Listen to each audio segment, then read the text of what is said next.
Vacant praetorium. Cor tuum regnavit, o Marie.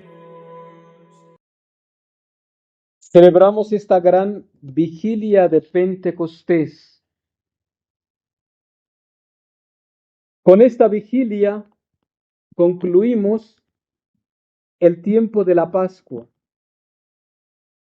y comenzamos ya el tiempo después de Pentecostés. Hasta el día de hoy hemos celebrado 50 días de alegría de la resurrección de Cristo. 50 días en los que Jesús resucitado se ha aparecido hasta la ascensión del Señor, 40 días, asciende el Señor, pero durante 40 días se ha aparecido a muchos. Dice el apóstol Pablo en el libro de los Hechos de los Apóstoles, se me apareció también a mí y como a 500 hermanos más. Se apareció para confirmar que Él está vivo, que está resucitado, que es Cristo. Pero Cristo, y como lo vemos en los textos que se nos presentan en la liturgia de estos días, Cristo antes de irse les enseñó, les explicó que no los iba a dejar solos, que los apóstoles iban a ser asistidos por el Espíritu Santo. Hoy el Evangelio de Juan en el capítulo 14 dice, y yo rogaré al Padre y os dará otro consolador. Cristo mismo es el que nos consuela, pero vendrá otro que los va a consolar para que esté con vosotros eternamente. Es el Espíritu Santo. Recordemos que el Espíritu Santo es la tercera persona de la Santísima Trinidad. Si miramos en el catecismo, tendremos que partir de preguntarnos, como así lo enseña el catecismo, ¿quién es la Santísima Trinidad? Padre, Hijo y Espíritu Santo. Tres personas distintas, pero un solo Dios verdadero. Por lo tanto, el Espíritu Santo, que es la tercera persona de la Santísima Trinidad, el Espíritu Santo, el que nos consuela, a quien hoy celebramos, obviamente que es la fiesta del Espíritu Santo, pero también es la fiesta del Padre y del Hijo. Porque Cristo dice que Él rogará al Padre y os dará otro consolador para que esté con vosotros eternamente, el Espíritu de la verdad. Cristo mismo dice, yo soy el camino, la verdad y la vida. Cristo es la verdad. El Espíritu Santo es la verdad. El Padre también es la verdad. Entender entonces que el Espíritu Santo, como así nos lo enseña justamente el credo niceno-constantinopolitano, procede del Padre y del Hijo. Y con el Padre y el Hijo reciben una misma adoración y gloria. Es el Espíritu Santo el que recibe una misma adoración con el Espíritu Santo recibe la misma adoración, la misma gloria con el Padre y el Hijo. Por eso entonces nosotros, cristianos católicos, creemos en un Dios trinitario. Por eso ya el próximo domingo celebraremos la fiesta de la Santísima Trinidad, porque ahí es donde el pueblo de Dios viene a entender que ese Dios es uno solo, pero en tres personas. Misterio grande, misterio insondable. Trinidad, tres en la unidad. Unidos tres en un mismo sentir y en un mismo amor. Pero hoy hablando del Espíritu Santo, Cristo nos lo promete para que Él venga y nos asista. Vosotros lo conoceréis porque morará en vosotros y estará dentro de vosotros. ¿A quién se lo dice Cristo? A los apóstoles. Vosotros lo conoceréis, porque morará en vosotros y dejará y estará dentro de vosotros. Cristo mismo nos lo recuerda que ese, el Espíritu Santo, morará, vivirá entre nosotros. Pues si miramos lo que dice el libro de los Hechos de los Apóstoles, la epístola, Hechos capítulo 19, Pablo, que llega a Éfeso, pregunta allí si han recibido al Espíritu Santo al abrazar la fe. Y la comunidad que está en Éfeso dice, pero ni siquiera hemos escuchado hablar de un Espíritu Santo. No sabíamos que existía un Espíritu Santo. Y Pablo pregunta, entonces, ¿qué bautismo recibieron ustedes cuando abrazaron la fe? Dice, pues el bautismo de Juan. Y Pablo dice, pues Juan bautizó al pueblo un bautismo de penitencia. Juan decía, bautícense, conviértanse, viene cerca, está pronto. Al que no soy digno de desatarle siquiera la correa de las sandalias. Pues Pablo entonces les dice, ese bautismo, el de Juan, solamente fue para el perdón de los pecados. Ustedes necesitan bautizarse como mandó Cristo. ¿Y cómo mandó Cristo? Dice el Evangelio de Juan en el capítulo 28, el versículo 19 dice, vayan por todo el mundo, anuncien el Evangelio y bautícenlos a todos en el nombre del Padre y del Hijo y del Espíritu Santo. Aquí el libro de los Hechos de los Apóstoles dice, y oyendo esto, se bautizaron en el nombre del Señor Jesús. Algunos protestantes se bautizan así justamente, en agua, pero dice, te bautizo en el nombre del Señor Jesús. Y nada más. Pues ese bautismo no es válido. Porque Cristo dijo cómo deben bautizarse. Sí, en el nombre de Jesús, o mejor, como mandó Jesús. No en el nombre de Jesús y ya nada más. No, como mandó Jesús. Y Jesús mandó bautizar, o mandó que nos bautizaran, o bautizáramos en el nombre del Padre y del Hijo y del Espíritu Santo. Por lo tanto, el bautismo que nosotros recibimos es un bautismo para el perdón de los pecados, claro está.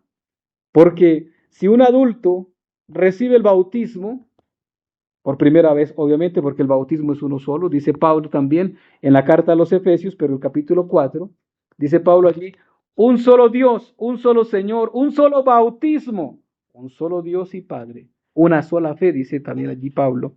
El bautismo es uno solo, no se repite, imprime carácter, no se puede desbautizar, no se puede quitar el bautismo, aunque algunos ateos hoy quieran justamente desbautizarse, entre comillas, porque no lo pueden hacer, haciendo borrar sus nombres de los registros o actas de bautismo de las parroquias.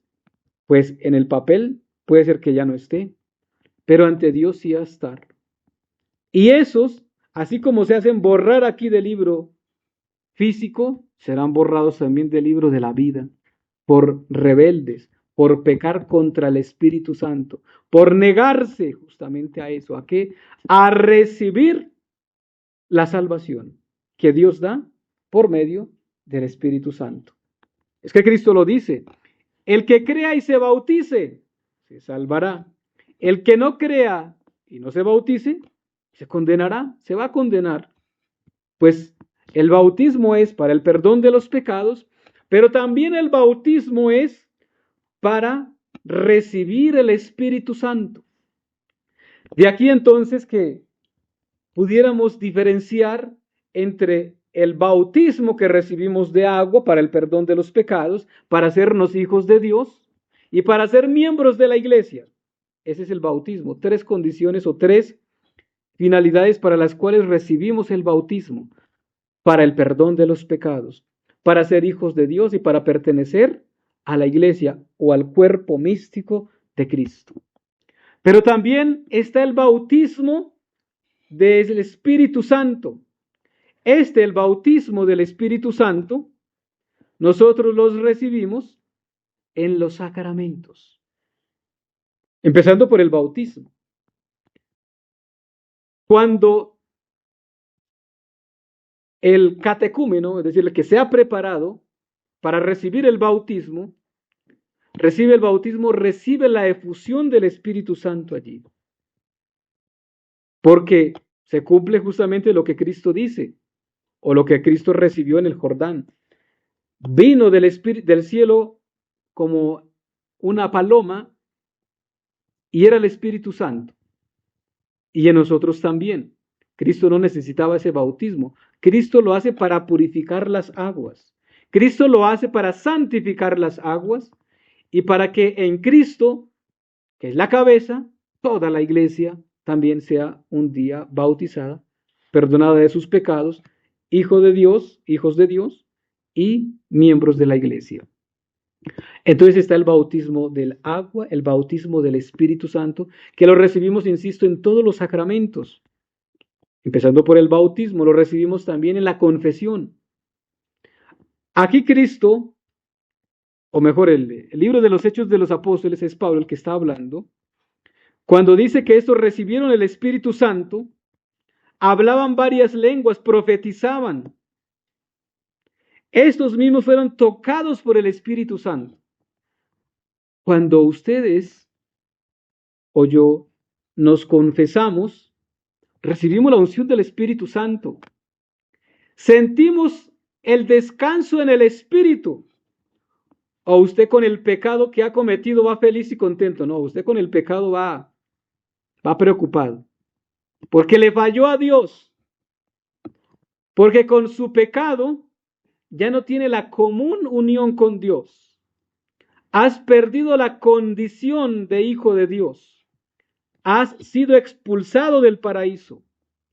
Con el pecado no tenemos la gracia de Dios. Pecado mortal sobre todo. El pecado venial también cuando es repetitivo. Pero con la confesión recuperamos ese estado de gracia que hemos perdido. Recuperamos la condición de hijo de Dios. Recuperamos el paraíso, recuperamos la comunión, recuperamos nuestra dignidad de cristianos. ¿Y quién nos da esa gracia? El Espíritu Santo. ¿En dónde? En la absolución. Cuando el sacerdote dice, Dios Padre misericordioso que envió el Espíritu Santo para el perdón de los pecados, Cristo murió por el perdón de los pecados y envió el Espíritu Santo para la remisión de los pecados, te conceda por el ministerio de la iglesia el perdón y la paz. Y yo te absuelvo. Y da la absolución el sacerdote allí. Entonces, ahí en la confesión estamos recibiendo también el Espíritu Santo. En todos los sacramentos. Sobra decir en la confirmación, porque para eso es. Para hacernos soldados de Cristo. Porque en la confirmación, pues valga la redundancia, la misma palabra lo dice, confirmo lo que ya he recibido. ¿Qué he recibido? El bautismo. ¿Qué he recibido? La Eucaristía. ¿Qué he recibido? Los sacramentos de iniciación cristiana. Y ahí, entonces ya, una persona con uso de razón puede decir, ahora soy yo el que me comprometo. Ya no son mis papás o mis padrinos, soy yo. Que ellos vigilarán que yo cumpla los mandamientos, viva los sacramentos, cumpla a Dios. Por eso Cristo dice, el que me ama, si me amáis, observad mis mandamientos. Si me amáis, observaréis o cumpliréis.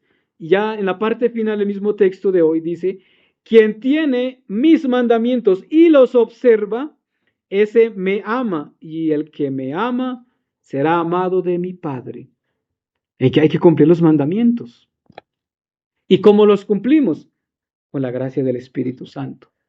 Porque no es por otro medio, sino es por gracia de Dios, por el Espíritu Santo.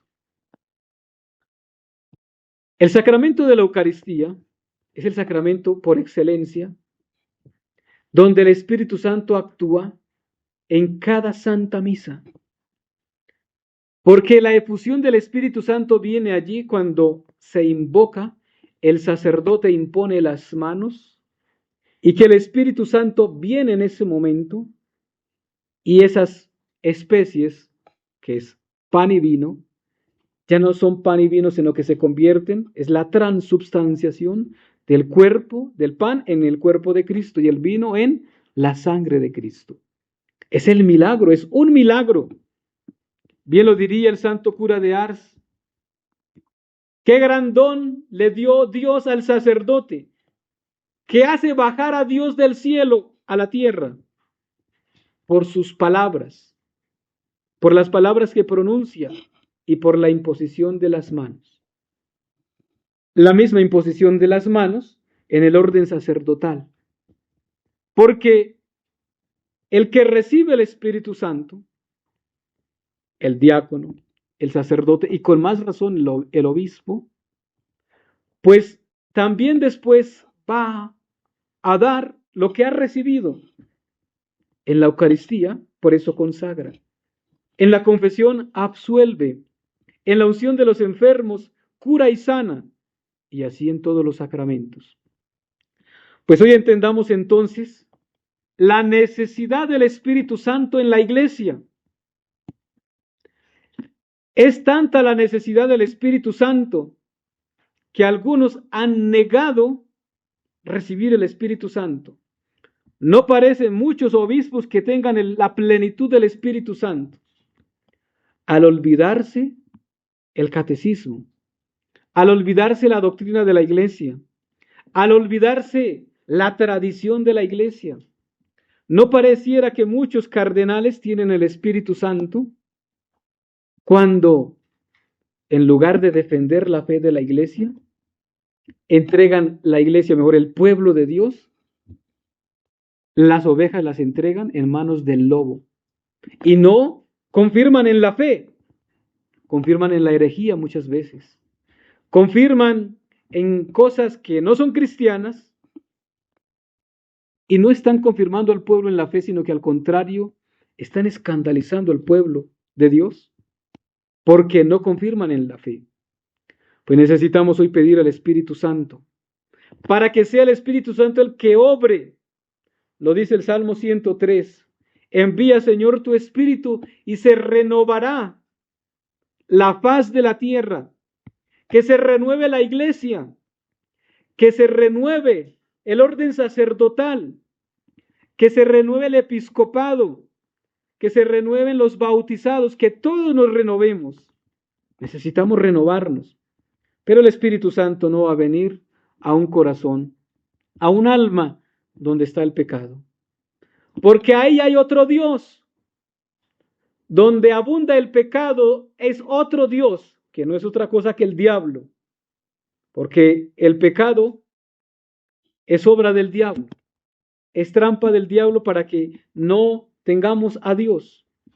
Por eso necesitamos estar en gracia de Dios, para pedir al Espíritu Santo. Y pedir los 7 dones del Espíritu Santo. Y pedir los frutos del Espíritu Santo. Y pedir que el Espíritu Santo siempre actúe.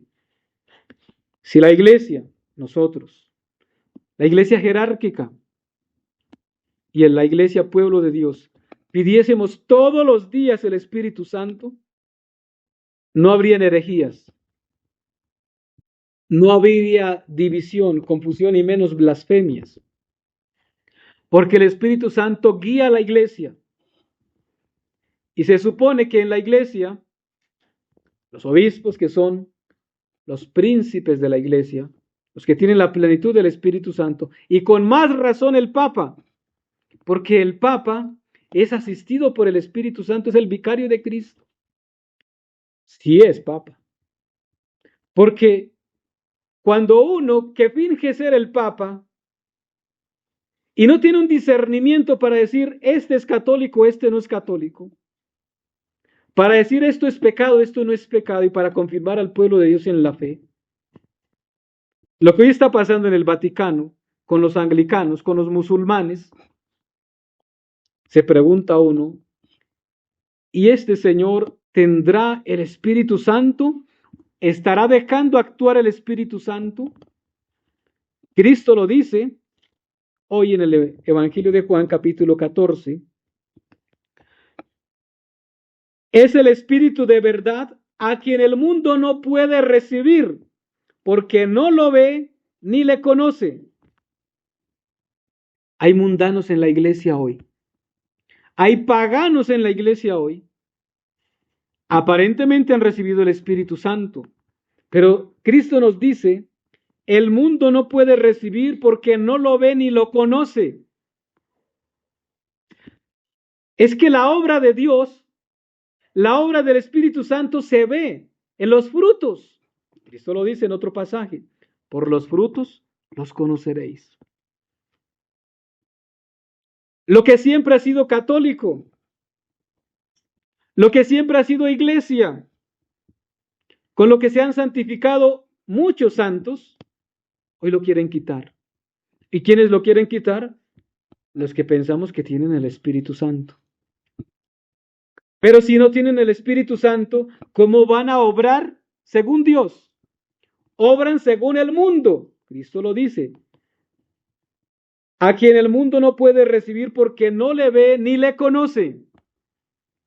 El mundo. Esa es la iglesia sinodal. La iglesia sinodal es una iglesia terrena, no es la iglesia de Cristo. No crean de aquellos que dicen ser católicos, misa celebran, van a misa y hablan tanto de la iglesia sinodal. Una iglesia de los hombres, una iglesia del mundo, pero no la iglesia de Cristo. Y si no es de Cristo, es del diablo.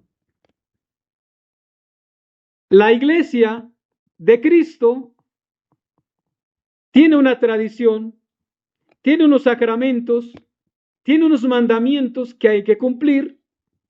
La iglesia de Cristo es vertical, Dios y el pueblo y Dios. Pero la iglesia sinodal es todos aquí en la tierra. La hermandad, la fraternidad. ¿Quieren ser eternos aquí? Pues no tienen el Espíritu de Dios. Dice San Pablo en otro pasaje, ¿qué clase de espíritu tienen?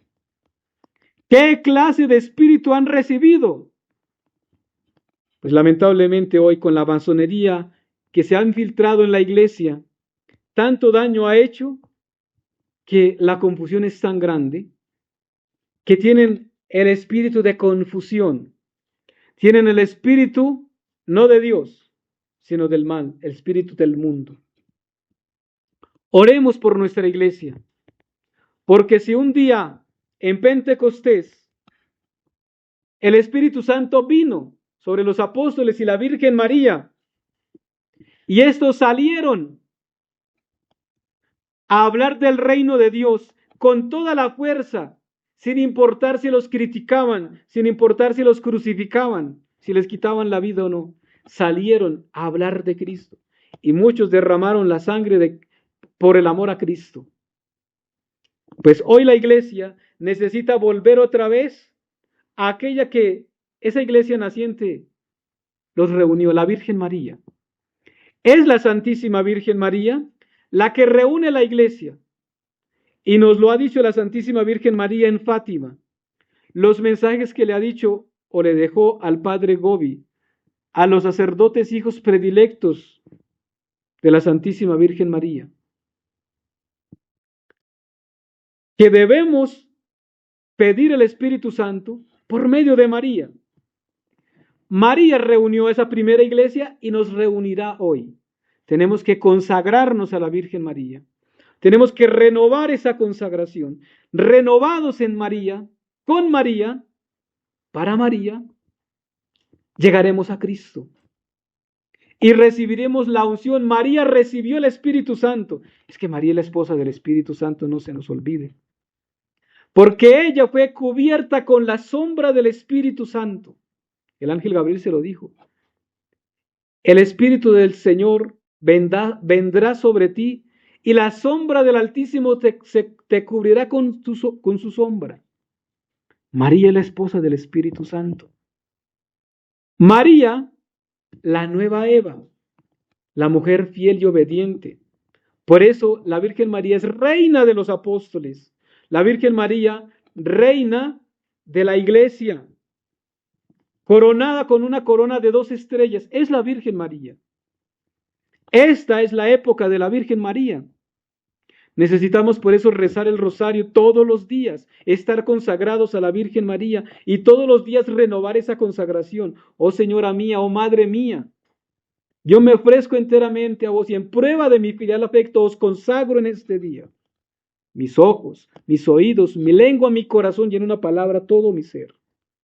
Ahí renovamos la consagración con una oración tan pequeña y tan sencilla, pero estamos renovando nuestra consagración. Por medio de María llegaremos a Cristo. Por medio de María recibiremos nuevamente no, el Espíritu Santo actuará en nosotros. Pues es el Espíritu Santo lo que hoy necesitamos en la iglesia. Lo diría el Papa Juan Pablo II, incluso retomando algunas palabras del Papa Pío XII en la encíclica Divino Aflante Spiritu. El Papa Juan Pablo II decía: el Espíritu Santo es el gran desconocido de la iglesia, porque se nos olvida invocar el Espíritu Santo. Cada vez que tengas que tomar una decisión, pide el Espíritu Santo. Voy a hacer un viaje, pide el Espíritu Santo si ese viaje te conviene.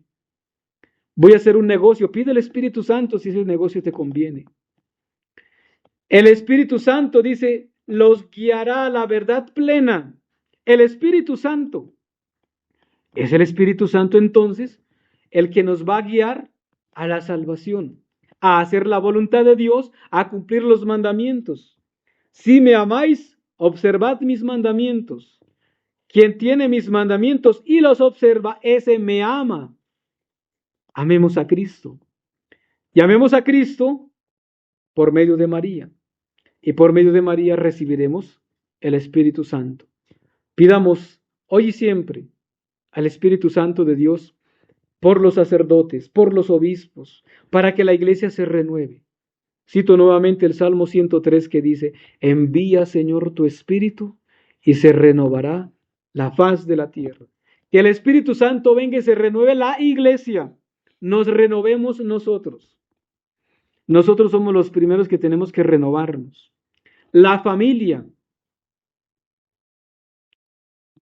Eso es como en una cosecha cuando hay algunas frutas ya podridas. Esas hay que irlas desechando, porque difícilmente se va a poder salvar.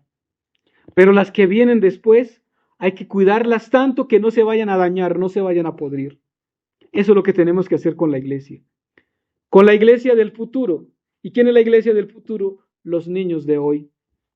Estos pequeños, a quienes tenemos que inculcar el evangelio, la doctrina de Cristo, a quienes tenemos que inculcar el amor a Dios, el amor a la iglesia, tenemos que guardar la pureza, la castidad, la virginidad, el amor a Dios, el amor a la iglesia. En ellos entonces, en el mañana habrá iglesia. En el mañana habrá una iglesia renovada. Pero si hoy no nos preocupamos por formar a los pequeños, a los niños, por darles catequesis, enseñarles la doctrina de la iglesia, a que no se contaminen con ideologías, a que no se contaminen con la iglesia falsa, pues esos también serán parte de los mundanos que no cumplirán los mandamientos si no les enseñamos las cosas correctas. Enseñémosles el amor a Dios, el amor a la iglesia, y que esos también aprendan a ser temerosos de Dios. Uno de los dones del Espíritu Santo justamente es ese, tener temor de Dios. No es miedo, amor, a Dios, es tener temor de ofender al que tanto amo. Amemos a Dios, y si amamos a Dios, cumplimos sus mandamientos. Y si cumplimos los mandamientos, el Padre nos ama, y yo le amaré, y vendremos y haremos morada en él. Que el Espíritu Santo guíe nuestra iglesia, que el Espíritu Santo renueve la iglesia, que el Espíritu Santo nos santifique a cada uno de nosotros. Y recordemos que hoy iniciamos también ya la octava de Pentecostés, 8 días de fiesta como si fuera uno, 8 días de alegría, 8 días, una octava. Lamentablemente eso del novus ordo se perdió, ya no se habla de la octava de Pentecostés, y del tiempo después de Pentecostés, pero nosotros vivámoslo en nuestra tradición. Entendamos entonces que cada día es para meditar un don del Espíritu Santo y cada día pedir ese don del Espíritu Santo para que Él venga y renueve mi vida y que yo hable según Dios, obre según Dios y obedezca como María obedeció al mismo Dios, la que es esposa del Espíritu Santo. Gloria al Padre y al Hijo y al Espíritu Santo, como era en el principio, ahora y siempre, por los siglos de los siglos. Amén. Para generar el registro entonces desde nuestra página de YouTube, ingresamos en la aplicación por la opción de suscripciones en la parte inferior. Vamos a ubicar entonces en la parte superior el logo del canal, Bacán Pretorium. Vamos a darle en visitar el canal. Allí ustedes van a encontrar este botón blanco. Le vamos a dar allí encima y se nos van a desplegar entonces los niveles o las opciones. Nosotros recomendamos el último nivel, la opción que dice Perpetuus Cultor, porque desde allí vamos a tener la posibilidad de acceder a la Santa Eucaristía a través del canal. Le damos en unirse. Allí nos van a aparecer las opciones de pago configurado para cada país. Recomendamos esa opción que dice agregar tarjeta. Si no la tienen configurada, le van a pedir los siguientes datos: el número de la tarjeta que se encuentra en la parte superior, la fecha, y en la parte del reverso van a encontrar el código de seguridad. Recordarles que este código de seguridad es muy importante, entonces tener en cuenta donde lo compartimos en dispositivos seguros para pues guardar nuestra información financiera. Y les recordamos que pueden ustedes apoyar esta obra desde estas alternativas habilitadas. Entonces, para Colombia pueden utilizar el número Nequi que encuentran en pantalla, y para el extranjero pueden utilizar el link de PayPal que también está habilitado. Les agradecemos el apoyar esta obra. Dios les bendiga. Un santo día. Bacán Pretorium. Cor, tum regnavit, o María.